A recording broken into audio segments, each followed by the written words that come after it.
Hi guys, what's up? Zax here, and before I get into this video, I'd just got to say, remember to go and follow me on Twitter, because every single day now, or most days, I'm going to try and make sure that I do a vote every single day what videos you guys want to see. So that's my Twitter on the screen there, at AlexZiafra, so go and follow that. There's always a link down in the description, and every single day, or as I say, most days, I'll be doing a vote to see what videos you guys want to see. So there we are, that's that. Let's get into this video and talk about everything we know about F1 2015 so far. So first off, the best thing, or the biggest thing I'd say about F1 2015 is that it's going to next gen. I think a lot of us wanted F1 2014 to be on next gen, but as I've said many times already, I'd rather they waited a couple of months and made F1 a really great game, and instead of maybe just trying to release like a not so finished game on next gen. So I think best for the long term we waited maybe 5-6 extra months for this game, and you know, actually had a good game rather than having 2014 on next gen, which might have not been that great. So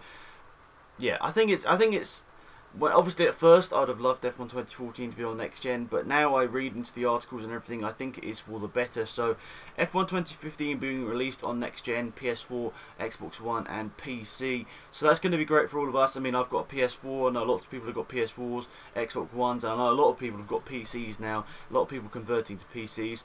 I think the biggest thing I'm looking forward to on F1 2015 is going to be the enhanced game. Hopefully there's going to be so much more stuff in the game. Hopefully the graphics are going to be great, the physics hopefully will be improved, hopefully sort of little things, you know, like online lag and all that sort of stuff can be fixed. I'm really excited to see what they can do with next gen. I've been talking about next gen probably since 2012, and we're sitting here in 2014, and we're still not going to get an F1 game on next gen. But by the looks of it, the next the F1 game will be on next gen and will be really, really great. So I'm looking forward to it. I'm hoping they don't disappoint. I mean, I know Codemasters always put a huge amount of effort into their games.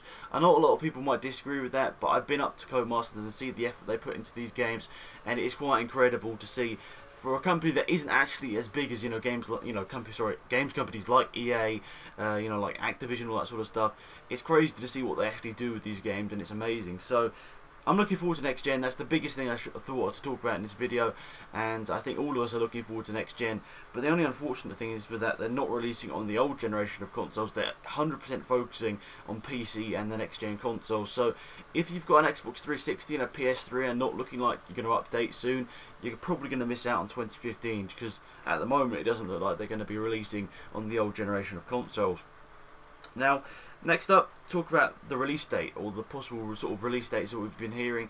Well, there's no confirmed release date, if you will, but they've sort of confirmed it will be a lot earlier on in the season when this game will be released. So I'm thinking it might be a bit of a far stretch to say it might be released in Australia, because I really would like it to see, I would like it to be released in Australia.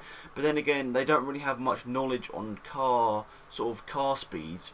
Obviously, testing says a little bit, but you can't really read into testing. Obviously, you could read into testing this year, saying Mercedes were the fastest because they were dominating half the time. So, I don't think we're going to have such a one-sided season next year. I think the other teams will be closed up a little bit. So I think it'll be a little bit unfair to release the game in Australia, or release the game on the Australian Grand Prix Friday with no real experience of the car's speed and everything. So I think it'll be released probably Malaysia, China, that sort of time, a couple of races into the season, just to sort of make sure they have that knowledge of where the cars sort of stack up in the sort of pecking order. So I think they can't really release it in Australia, but they might do. Who knows? But I honestly think it'll probably be like the third, fourth race of the season. I'm not sure that is on next year's calendar. I'm sure it'll be like China or Bahrain, one of those. So I think that's good. I think that's good for Formula One, having an early release date as well. It can only be good for the game, really. And also the fact of the live updates throughout the season, it will really increase the longevity of the game. It means that you won't get bored after 3 or 4 months, because the AI, or the cars, I should say, the cars that you're racing against, will be evolving with you, and I think that's going to be great. The live updates is maybe a risky thing in a way, but FIFA's been doing it for quite a long time now, so there's no reason why Codemasters can't. So I think it should be great. It, obviously means that we get to the end of the season and we're still having cars that are being updated in terms of their raw speed, in real life, and then put into the game. So that's really good. And also, one thing I don't think many people have talked about is the fact that as this game is being released early on in the season, it should mean that 2016, 2017, 2018 to whenever their contract ends should all be released at the start of the season as well, having live updates through the season. And I honestly think that's probably better than releasing in September, October, whenever they normally do, because it means that the game's released when the season starts or near the season start, and I honestly think that's the best thing they could have done. I mean, it's a lot like FIFA. FIFA always releases at the start of like the Premier League season or the football season, sorry. So I think it's the best for them. I think it's going to be hopefully the best F1 game we'll ever seen, F1 2015. I think we're all waiting for it with bated breath, hoping it's going to be an amazing game. And yeah, that is pretty much it for this video, guys. Thank you all for tuning in. I'm sorry about the gameplay in the background. It has been pretty terrible, but it's pretty much all I have on my hard drive at the moment. I'm going to actually go and record some gameplay pretty much as soon as this video is done rendering. So that's pretty much it, guys. Thanks for tuning in to the video. Hopefully you have enjoyed it. And yeah, that's pretty much it. Until next time, it's been Axum out here. Goodbye.